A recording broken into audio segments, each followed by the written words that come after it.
और आपको बता दें 12 घंटे हो चुके हैं, 12 घंटे दिल्ली के डिप्टी सीएम मनीष सिसोदिया के खिलाफ सीबीआई की रेड जारी है। 12 घंटे से लगातार बताया जा रहा है छानबीन हो रही है, गाड़ी की तलाशी ली गई है।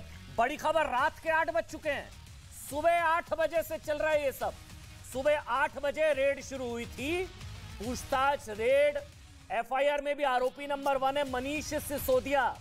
8 बज चुके हैं और आपको बता दें सुबह 8 बजे से लेकर रात के 8 बज गए हैं और अब मतलब 12 घंटे से लगातार सिसोदिया, मनीष सिसोदिया दिल्ली के उप मुख्यमंत्री, डिप्टी सीएम है, उनके घर पर रेड जारी है। डिप्टी सीएम मनीष सिसोदिया के घर पर रेड है, कार की भी तलाशी ली गई है। सीबीआई ने मनीष सिसोदिया के घर समेत बताया जा रहा है कि अलग अलग 21 ठिकानों पर छापेमारी की है। ये जो स्क्रीन पर आप देख रहे हैं, एक बार ये न्यूज 18 एक्सक्लूसिव है, ये एक बार मैं आपको दिखा देता हूं। ये एफआईआर की कॉपी है मेरे पास, ये सिर्फ न्यूज 18 के पास है। एफआईआर की कॉपी में आरोपी नंबर 1 है, आरोपी नंबर 1 मनीष सिसोदिया, इसमें लिखा हुआ है the aforementioned facts prima facie disclosed commission of offenses punishable under section 120B, 120B, 477A IPC and section 7 of Prevention of Corruption Act 1988 on part of number 1 Shri Manish Sisodia. आरोपी नंबर 1, ये एफआईआर की copy आपकी screen पर। 12 घंटे से लगातार पूछताछ चल रही है, रेड चल रही है, गाड़ी की तलाशी ली गई है, एक्साइज पॉलिसी बदली, क्यों बदली, कौन कौन लोग शामिल थे और जितने भी आरोपी हैं इसमें 1 number Manish Sisodia, 2 Shri Arava Gopi Krishna, then commissioner excise GNCTD of Delhi Shri Anand Tiwari, नाम सुनते जाइए, श्री पंकज भटनागर, श्री विजय नायर फॉर्मर सीईओ, और इसके अलावा ये तमाम लोग हैं। लेकिन नंबर 1 आरोपी जानते हैं कौन है? ये देखिए आप, नंबर 1 आरोपी Shri Manish Sisodia, deputy chief commissioner Delhi, यानी कि दिल्ली के उप मुख्यमंत्री। ये एफआईआर की कॉपी इस वक्त आपकी स्क्रीन पर है। मनीष सिसोदिया के घर सीबीआई की टीम है और 12 घंटे से लगातार पूछताछ की जा रही है। देखिए आपको बता दें सीबीआई की एफआईआर है जिसमें मनीष सिसोदिया को आरोपी नंबर 1 बताया गया है। ये हमने आपको बताया, यह इस वक्त है जिस दिन अमेरिका के, अब देखिए अब हो ये रहा है, इसको लेकर इस तरह से कहा जा रहा है। अरविंद केजरीवाल ने क्या कहा है वो एक बार बयान सुना देते हैं। उन्होंने कहा कि जिस दिन अमेरिका के न्यूयॉर्क टाइम्स में सबसे बड़े, सबसे प्रतिष्ठित, सबसे शानदार अखबार में दिल्ली के स्कूल मॉडल और सिसोदिया की तारीफ की गई, उसी दिन सीबीआई ने छापा मारा। पहले आपको सुना देते हैं अरविंद केजरीवाल का बयान, सुनिए, फिर आपको आगे की बात बताएंगे और असलियत समझाएंगे पूरे बयान की। सुनिए एक बार मनीष, अरविंद केजरीवाल को। अमेरिका दुनिया का सबसे अमीर देश है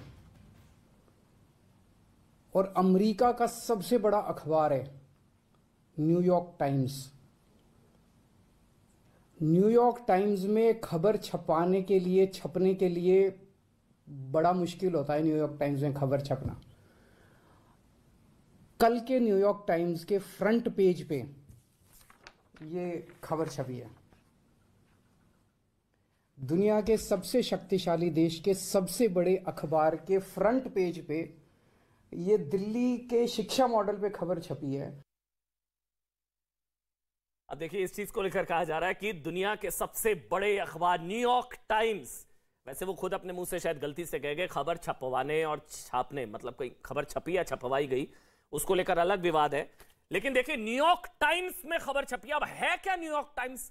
आप लोग जानना चाहेंगे ना भाई, इसको इतना ज्यादा बूस्ट किया जा रहा है कि देश में जश्न का माहौल होना चाहिए, पूरे देश को गौरवान्वित करने वाली खबर है कि दिल्ली, मतलब न्यूयॉर्क टाइम्स में जो है दिल्ली मॉडल की तारीफ की गई है। लेकिन न्यूयॉर्क टाइम्स का भारत विरोधी सच भी अब आपको मैं बताने जा रहा हूं, ध्यान से समझिएगा, सुनिएगा।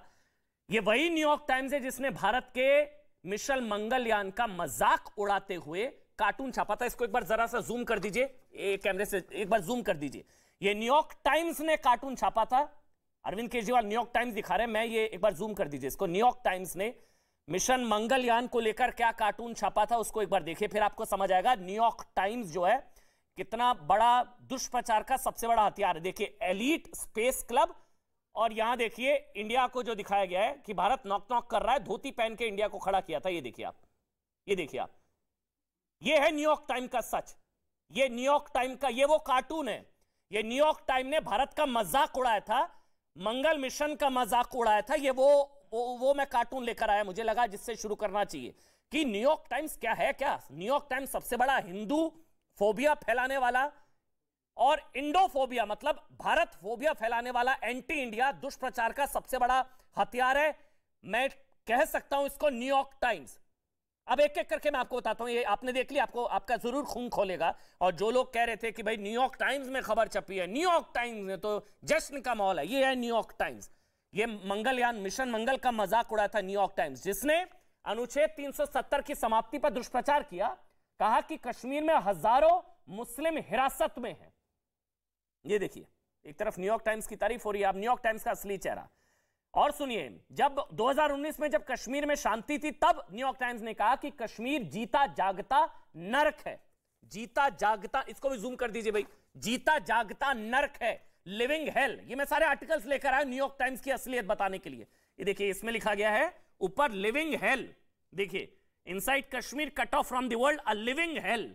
लिविंग हेल किसने कहा? कश्मीर को, हमारे स्वर्ग जन्नत कश्मीर को न्यूयॉर्क टाइम्स कहता है जीता जागता नर्क। यह है न्यूयॉर्क टाइम्स, जिसको लेकर कहा जा रहा है न्यूयॉर्क टाइम्स में छप गया भाई, बवाल, देश में तो जश्न होना चाहिए।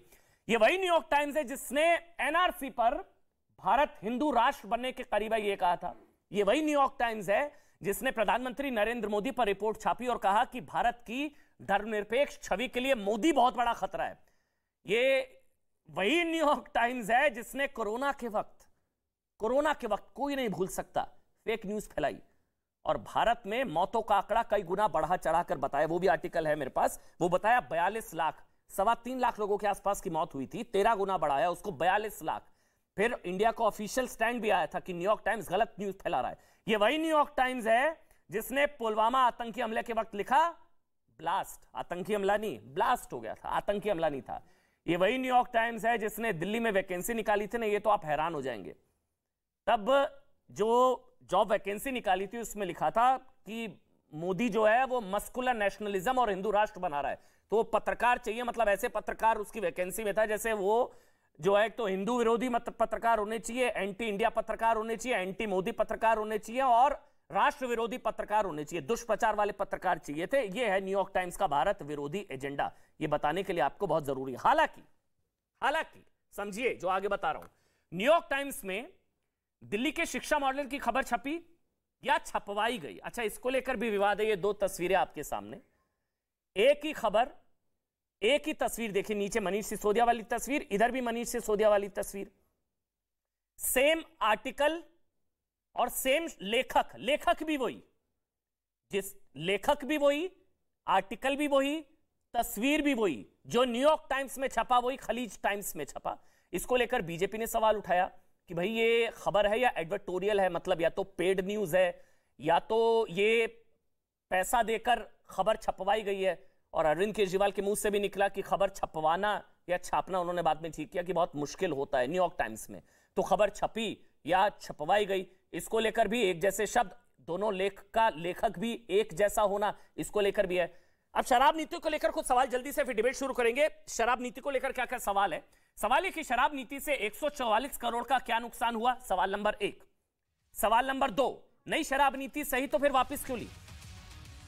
अगर वो सही थी तो वापस क्यों ली? तीसरा, जिस दिन सीबीआई को जांच, उसी दिन शराब नीति वापस, वो तो सही थी ना। शराब मतलब फायदा देने के लिए शराब निर्माता कंपनियों को क्या ठेके दिए गए और शराब की दुकानों की दूरी कम क्यों की गई, ये सारे सवाल हैं। और शराब पीने की उम्र 25 से घटाकर 21 साल क्यों की गई, क्या फायदा पहुंचाया गया, नहीं पहुंचाया गया, बहस की शुरुआत करें। लेकिन उससे पहले देखिए, आपको 15 अगस्त को प्रधानमंत्री नरेंद्र मोदी का एक वो अंश भी हम आपको सुनाते हैं। देखिए न्यूयॉर्क टाइम्स में छपा है तो वो जश्न जो है वो होना चाहिए देश में, गौरवान्वित। वैसे प्रधानमंत्री नरेंद्र मोदी ने भी कहा था कि हमको फॉरेन वैलिडेशन से बचना चाहिए, कि विदेशों का कोई बेंचमार्क नहीं तय होना चाहिए। वो एक बार सुन लेते हैं, वो आज बयान पूरे देश को सुनना चाहिए जो बार बार कहा जा रहा है न्यूयॉर्क टाइम्स में छप गया है तो गौरवान्वित होना चाहिए। न्यूयॉर्क टाइम्स बहुत बड़ा है, बहुत शानदार। न्यूयॉर्क टाइम्स का सच मैंने आपको बता दिया, लेकिन प्रधानमंत्री नरेंद्र मोदी ने क्या कहा था लाल किले की प्राचीर से कि फॉरेन वैलिडेशन से हमको बचना चाहिए। सुनिए एक बार, फिर डिबेट शुरू करेंगे। कब तक दुनिया हमें सर्टिफिकेट बांटती रहेगी? कब तक दुनिया के सर्टिफिकेट पर हम गुजारा करेंगे? क्या हम अपने मानक नहीं बनाएंगे? क्या 130 करोड़ का देश अपने मानकों को पार करने के लिए पुरुषार्थ नहीं कर सकता है? हमें किसी भी हालत में औरों के जैसा दिखने की कोशिश करने की जरूरत नहीं है। चलिए, गौरव भाटिया मेरे साथ, भारतीय जनता पार्टी के राष्ट्रीय प्रवक्ता इस वक्त जुड़ चुके हैं। राजगोपाल जी हैं, सीनियर जर्नलिस्ट हैं। हर्षवर्धन त्रिपाठी जी हैं, सीनियर जर्नलिस्ट हैं। रवि श्रीवास्तव पॉलिटिकल एनालिस्ट है, आम आदमी पार्टी का पक्ष रखेंगे। और मेरे साथ अजय उपाध्याय, कांग्रेस पार्टी के प्रवक्ता हैं। आप सबका बहुत बहुत स्वागत। लेकिन गौरव भाटिया, सबसे पहले मैं आपसे शुरू कर रहा हूं। आप लोग घबरा गए, न्यूयॉर्क टाइम्स में दिल्ली मॉडल की तारीफ हो गई, मतलब वहां छापा न्यूयॉर्क टाइम्स ने, इसलिए यहां पर पड़ गया छापा सीबीआई का। गौरव भाटिया।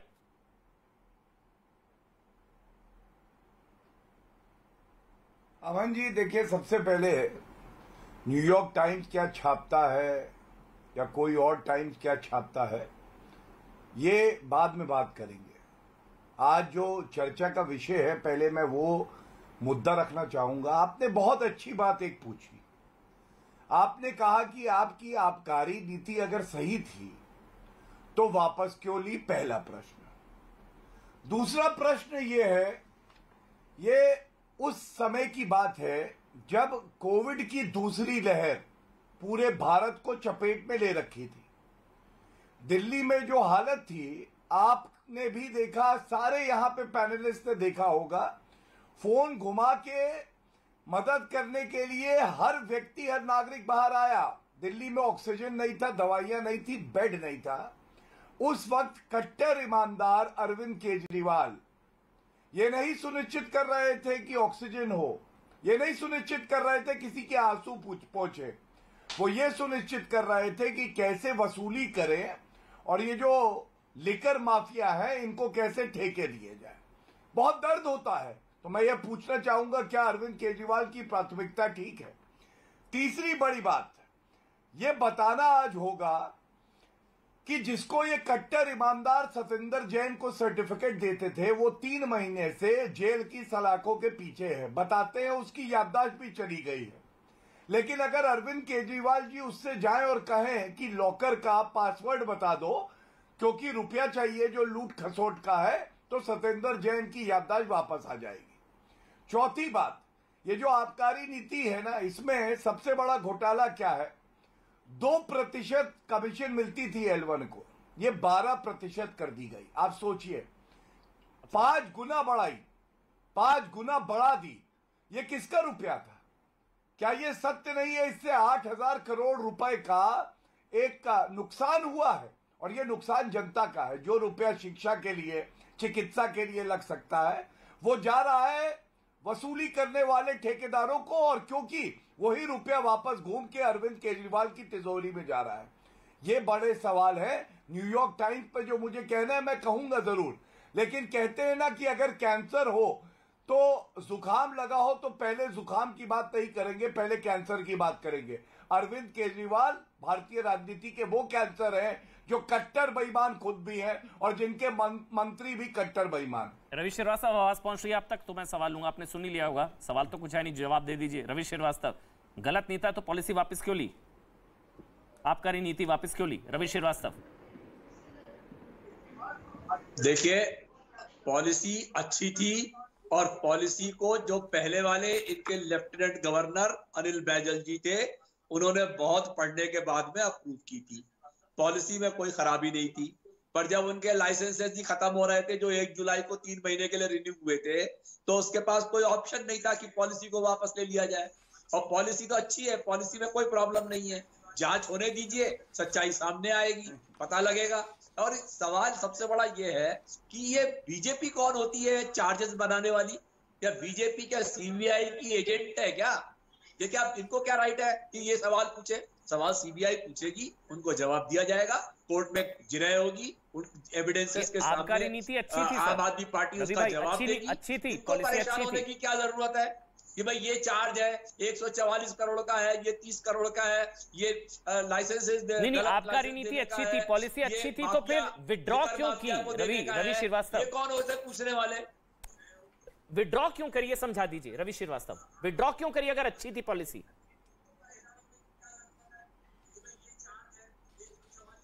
सर, आप सवाल पूछेंगे, फिर से बोलिए। विड्रॉ क्यों करी आबकारी नीति अगर इतनी अच्छी थी तो? ये तो कन्फेशन है ना कि हाँ गलती हुई तभी तो विड्रॉ करेगा ना कोई पॉलिसी। अगर आपने पॉलिसी वापस ले ली तो मतलब कुछ खामी थी, और तो कंटिन्यू रखना चाहिए था।